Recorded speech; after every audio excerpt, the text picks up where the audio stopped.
आज यहां बड़ी संख्या में मेरी बहनें और बेटियां आई हुई हैं।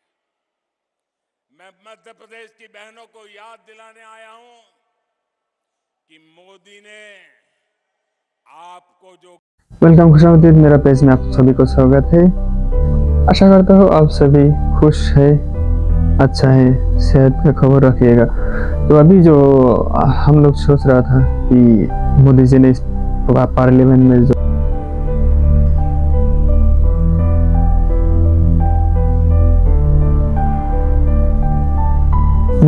पार्लियामेंट में विशेष सेशन बुलाया, इसका मकसद क्या है। हम लोग कुछ लोग सोचा था इंडिया का नाम काट करके भारत रखेंगे। तो पहले से तो भारत था, बट इंडिया नाम को मिटा देंगे ऐसे सोचा था। फिर भी हम लोग सोचा था, कुछ लोग हम लोग पूरा मिलकर डिस्कस कर रहे थे कि एक देश एक चुनाव ऐसा होगा, वन नेशन वन इलेक्शन, वो भी नहीं हुआ। तो सडनली कोई भी विपक्ष दलों को किसी को भी इंफॉर्मेशन नहीं दिया गया था कि पार्लियामेंट सेशन में स्पेशल सत्रों में किस बारे में डिस्कस करने वाला है। कुछ भी मोदी जी ने किसको भी नहीं बोला था। तो फिर जो हुआ, महिला आरक्षण बिल लाया। अभी ये सडनली 10 साल में जो क्या भी याद नहीं था, भूल गया था, सडनली लाने का क्या जरूरत था। ठीक है, 10 साल में जो नहीं किया था उनको अभी सडनली ये बिल लाने का क्या जरूरत था। अभी जल्दी चुनाव होने वाला है, नेक्स्ट साल, अगले साल चुनाव होने वाला है। तो इसका मकसद क्या था, तो अभी हम समझ गए होंगे इसके पीछे वोट है। क्योंकि अभी ये जो महिला आरक्षण बिल है वो पूरा इम्प्लीमेंट करने के लिए खुद गृह मंत्री मोदी ये लोग बोल रहा था कि 10 साल लग जाएंगे। जो बिल 10 साल लग जाएंगे, अभी सडनली ये बिल लाने का जरूरत क्या था।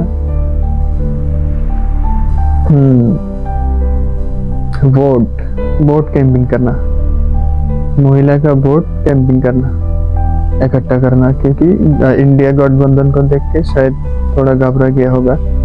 तो आइए मोदी जी का पूरा ये महिला आरक्षण के बारे में जो थोड़ा छोटा 2-3 मिनट का वीडियो होगा, शायद थोड़ा देख के जाइएगा प्लीज।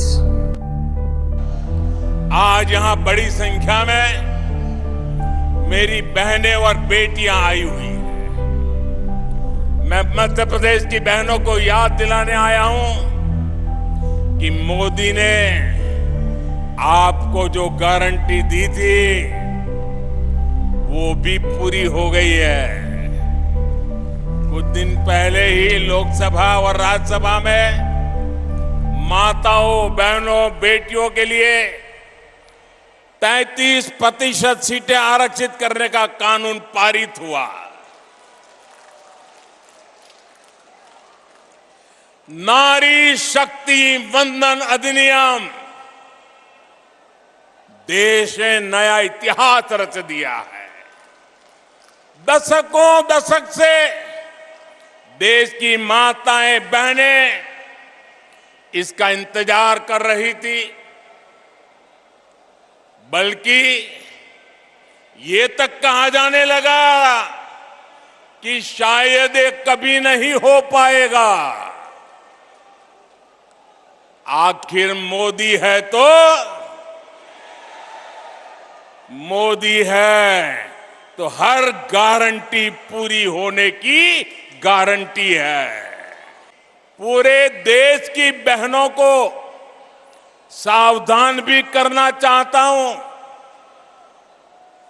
कांग्रेस और उसके नए घमंडिया गठबंधन ने मजबूरी में इस बिल का समर्थन बहुत खट्टे मन से किया है, बहुत बेमन से किया है।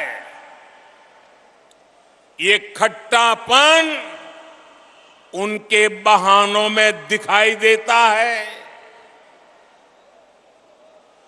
और अब देखिए, ये इनके गठबंधन में जितने लोग हैं, वही लोग हैं जिन्होंने 30 साल तक इस कानून को पारित नहीं होने दिया, पार्लियामेंट में हुड़दंग किया, बिल फाड़ दिए, स्पीकर पे हमले बोल दिए,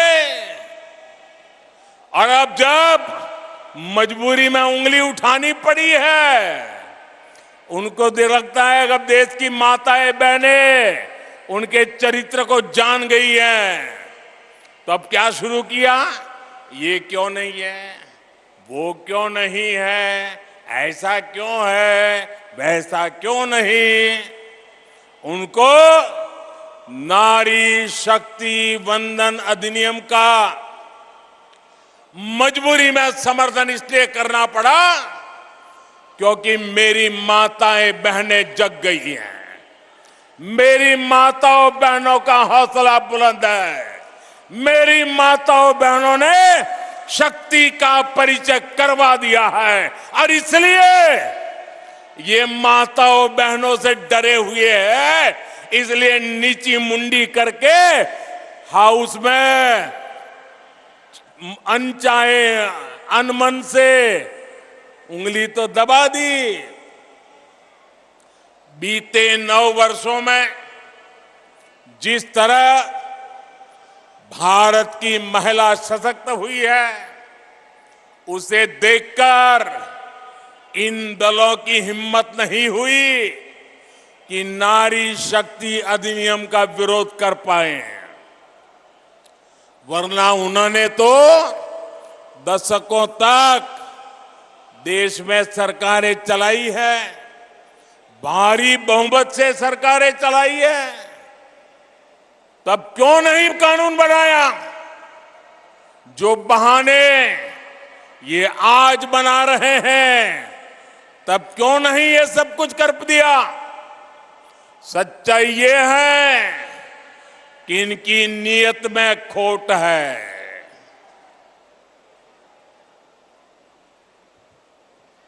इसलिए मौका मिलते ही, मेरी माताएं बहनें मेरे शब्द याद रखना, मौका मिलते ही एक घमंडिया गठबंधन के लोग माताओं बहनों को धोखा देने का तय करके बैठे हैं, तैयार बैठे हैं।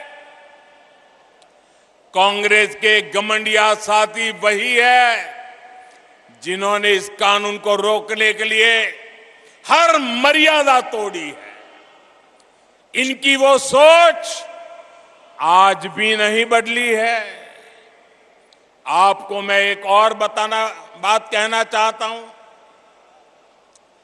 ये लोग बहुत बौखलाए हुए हैं। ये अब एक नया खेल खेलेंगे, पक्का मानिए। और नया क्या खेल खेलेंगे? ये नारी शक्ति को बांटने की पूरी कोशिश करेंगे। नारी शक्ति एक न हो, इसलिए भांति भांति की अफवाहें फैलाएंगे। इसलिए देश की हर माता बहन बेटी को सावधान रहना होगा, सतर्क रहना होगा और एकजुट रहना ही होगा। माताएं बहनें एकजुट रहोगे ना? एकजुट रहोगे ना? आप याद रखिए, ये वही लोग हैं जिन्होंने देश की पहली आदिवासी महिला राष्ट्रपति द्रौपदी मुर्मू जी को राष्ट्रपति बनने से रोकने का भरसक प्रयास किया। आज के लिए इतना ही। जय हिंद।